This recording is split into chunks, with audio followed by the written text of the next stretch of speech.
హిమాచల్ ప్రదేశ్లో ఇప్పుడు క్రిందసారి భారతీయ జనతా పార్టీ ప్రభుత్వం ఉంది, ఇప్పుడు కాంగ్రెస్ పార్టీ ప్రభుత్వం ఉంది. కాబట్టి అక్కడి నుంచి రాజ్యసభ ఒక సీటుకు వచ్చే అవకాశం ఉంది. దాంతో ఆ రాజ్యసభ స్థానానికి ప్రియాంక గాంధీ వాద్రా పేరు ఇప్పటిదాకా ప్రచారంలో ఉంది. అయితే ఇప్పుడు సోనియా గాంధీని అక్కడి నుంచి పోటీకి దించడం బెటర్ అన్నటువంటిది పార్టీ వర్గాలు భావిస్తున్నాయి అన్నటువంటిది ప్రచారం. సోనియా గాంధీకి అక్కడి నుంచి రాజ్యసభ స్థానం ఇచ్చి రాయ్బరేలీ నుంచి ప్రియాంక గాంధీ వాద్రాని పోటీ చేయించడం.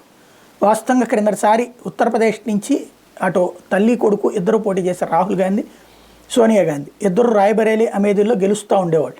సమాజ్వాదీ పార్టీ ఆ రెండు చోట్ల కూడా పోటీకి పెట్టేది కాదు. దాంతో భారతీయ జనతా పార్టీకి వీళ్ళకి మధ్య జరిగిన దాంట్లో అయితే Bharatiya Janata party serious concentrate చేసి స్మృతి ఇరానీని తీసుకొచ్చేటప్పటికి అమేథీలో ఓడిపోయినటువంటి రాహుల్ గాంధీ చివరికి అక్కడ కేరళలో మాత్రం గెలుచుకొచ్చినటువంటి పరిస్థితి. ఇప్పుడు అక్కడ రాయ్బరేలీ నుంచి ప్రస్తుతం సోనియా గాంధీ పోటీ చేసిన తిరిగే ఓపిక లేదు ఆమెకి.